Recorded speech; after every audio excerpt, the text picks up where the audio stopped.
യെശയ്യാ പ്രവാചകന്റെ പുസ്തകത്തിൽ നിന്നുള്ള വായന 55-ാം അധ്യായം. ജീവന്റെ ഉറവ. ദാഹാർത്തരെ, ജലാശയത്തിലേക്ക് വരുവിൻ. നിർധനൻ വന്നു വാങ്ങി ഭക്ഷിക്കട്ടെ. വീഞ്ഞും പാലും സൗജന്യമായി വാങ്ങിക്കൊള്ളുക. ആഹാരത്തിന് വേണ്ടിയല്ലാതെ എന്തിനു പണം മുടക്കുന്നു? സംതൃപ്തിക്ക് വേണ്ടിയല്ലാതെ എന്തിന് അധ്വാനിക്കുന്നു? എൻ്റെ വാക്ക് ശ്രദ്ധിച്ചു കേൾക്കുക. നന്നായി ഭക്ഷിക്കുകയും വിശിഷ്ട ഭോജ്യങ്ങൾ ആസ്വദിക്കുകയും ചെയ്യുക.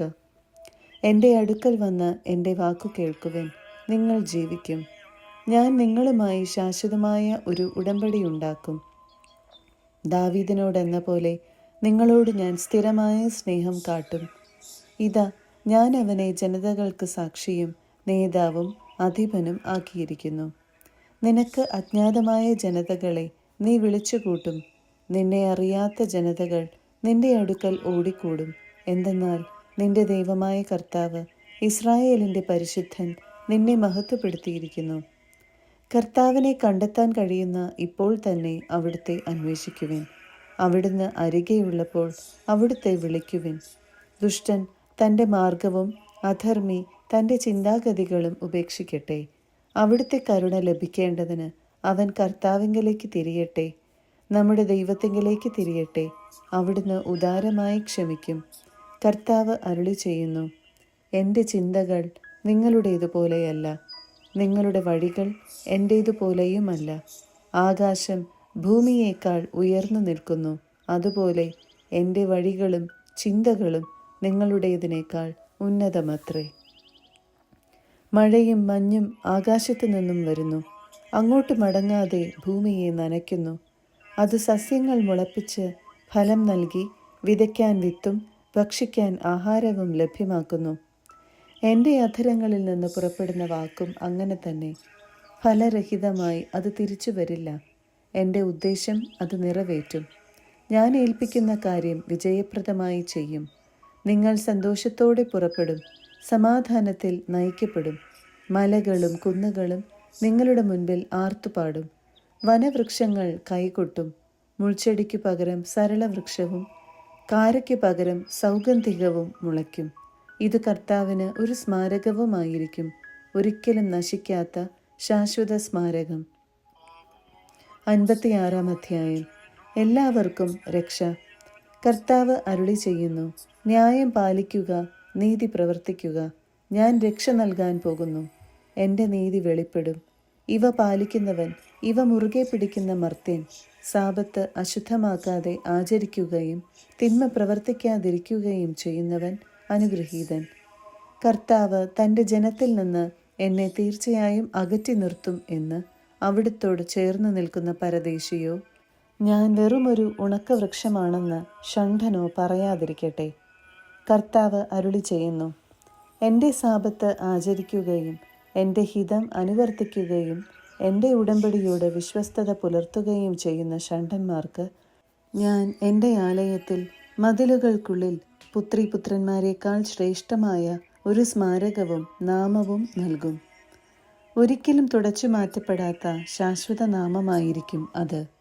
എന്നെ സേവിക്കാനും എൻ്റെ നാമത്തെ സ്നേഹിക്കാനും എൻ്റെ ദാസരായിരിക്കാനും എന്നോട് ചേർന്ന് നിൽക്കുകയും സാബത്ത് അശുദ്ധമാക്കാതെ ആചരിക്കുകയും എൻ്റെ ഉടമ്പടിയോട് വിശ്വസ്തത പുലർത്തുകയും ചെയ്യുന്ന പരദേശികളെയും ഞാൻ എൻ്റെ വിശുദ്ധഗിരിയിലേക്ക് കൊണ്ടുപോകും.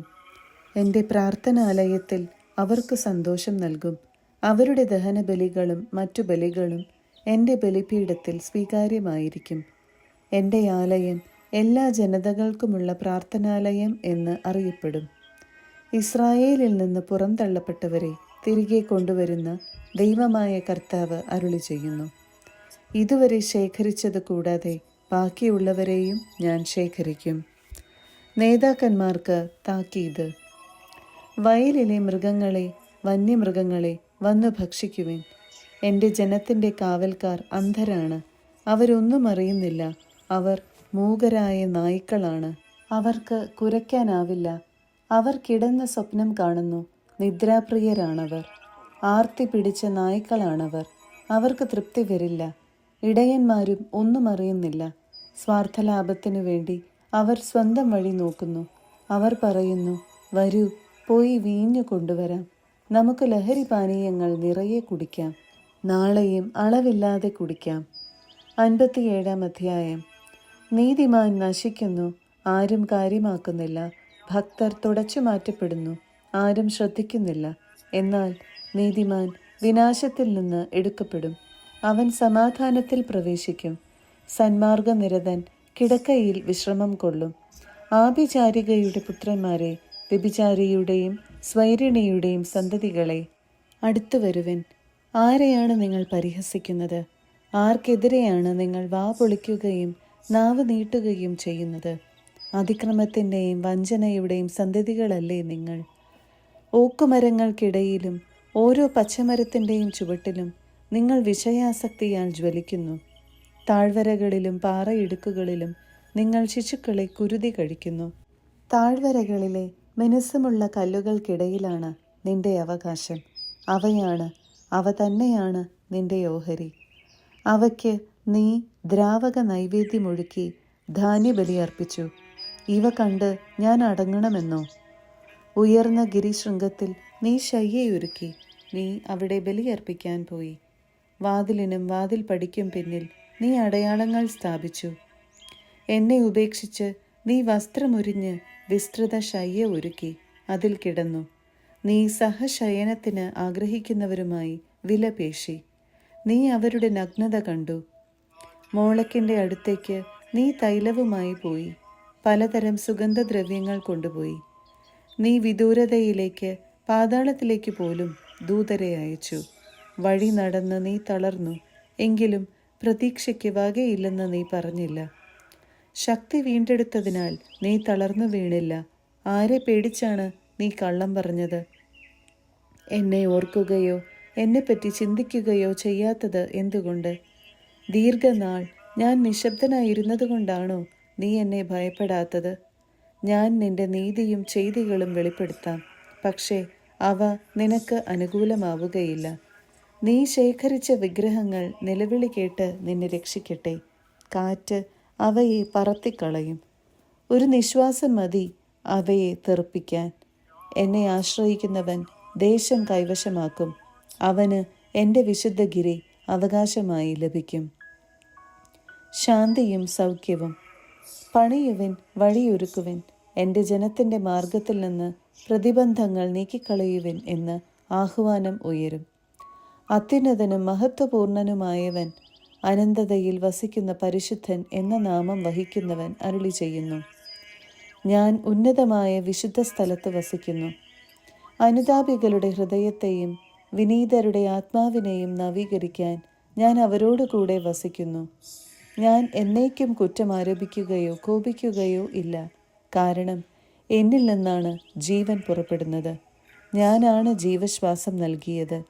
അവൻ്റെ ദുഷ്ടമായ അത്യാഗ്രഹം നിമിത്തം ഞാൻ കോപിച്ചു. എൻ്റെ കോപത്തിൽ ഞാൻ അവനെ ശിക്ഷിക്കുകയും അവനിൽ നിന്ന് മുഖം തിരിക്കുകയും ചെയ്തു. എന്നിട്ടും അവൻ തന്നിഷ്ടം കാട്ടി പിഴച്ച വഴി തുടർന്നു. ഞാൻ അവൻ്റെ വഴികൾ കണ്ടു, എങ്കിലും ഞാൻ അവനെ സുഖപ്പെടുത്തും. അവനെ കൊണ്ടുപോയി ആശ്വസിപ്പിക്കും. അവനെ പ്രതി വിലപിച്ചവരുടെ അധരങ്ങളിൽ നിന്ന് കീർത്തനങ്ങൾ ഉയരാൻ ഇടയാക്കും. കർത്താവ് അരുളി ചെയ്യുന്നു, സമാധാനം. ദൂരസ്ഥർക്കും സമീപസ്ഥർക്കും സമാധാനം. ഞാൻ അവനെ സുഖപ്പെടുത്തും. ദുഷ്ടർ പ്രക്ഷുബ്ധമായ കടൽ പോലെയാണ്, അതിന് ശാന്തമാകാനാവില്ല. അതിലെ വെള്ളം ചെളിയും മാലിന്യങ്ങളും അടിച്ചു കയറ്റുന്നു. എൻ്റെ ദൈവം അരുളി ചെയ്യുന്നു, ദുഷ്ടന് സമാധാനം ലഭിക്കുകയില്ല. 58-ാം അധ്യായം. യഥാർത്ഥമായ ഉപവാസം. ആവുന്നത്ര ഉച്ചത്തിൽ വിളിച്ചു പറയുക, കാഹളം പോലെ സ്വരമുയർത്തുക. എൻ്റെ ജനത്തോട് അവരുടെ അതിക്രമങ്ങൾ, യാക്കോബിൻ്റെ ഭവനത്തോട് അവരുടെ പാപങ്ങൾ വിളിച്ചു പറയുക. നീതി പ്രവർത്തിക്കുകയും തങ്ങളുടെ ദൈവത്തിൻ്റെ കൽപ്പനകൾ ലംഘിക്കാതിരിക്കുകയും ചെയ്യുന്ന ഒരു ജനതയെന്നോണം അവർ ദിവസേന എന്നെ അന്വേഷിക്കുകയും എൻ്റെ മാർഗം തേടുന്നതിൽ സന്തോഷിക്കുകയും ചെയ്യുന്നു. അവർ എന്നോട് നീതിവിധികൾ ആരായുന്നു, ദൈവത്തോട് അടുക്കാൻ താൽപ്പര്യം കാണിക്കുകയും ചെയ്യുന്നു. ഞങ്ങൾ എന്തിനുപവസിച്ചു, അങ്ങ് കാണുന്നില്ലല്ലോ? ഞങ്ങൾ എന്തിനു ഞങ്ങളെ തന്നെ എളിമപ്പെടുത്തി, അങ്ങ് അത് ശ്രദ്ധിക്കുന്നില്ലല്ലോ? എന്നാൽ ഉപവസിക്കുമ്പോൾ നിങ്ങൾ സ്വന്തം സുഖമാണ് തേടുന്നത്. നിങ്ങളുടെ വേലക്കാരെ നിങ്ങൾ പീഡിപ്പിക്കുന്നു. കലഹിക്കുന്നതിനും ശണ്ട കൂടുന്നതിനും ക്രൂരമായി മുഷ്ടി കൊണ്ട് ഇടിക്കുന്നതിനും മാത്രമാണ് നിങ്ങൾ ഉപവസിക്കുന്നത്. നിങ്ങളുടെ സ്വരം ഉന്നതത്തിലെത്താൻ ഇത്തരം ഉപവാസം ഉപകരിക്കുകയില്ല. ഇത്തരം ഉപവാസമാണോ ഞാൻ ആഗ്രഹിക്കുന്നത്? ഒരു ദിവസത്തേക്ക് ഒരുവനെ എളിമപ്പെടുത്തുന്ന ഉപവാസം.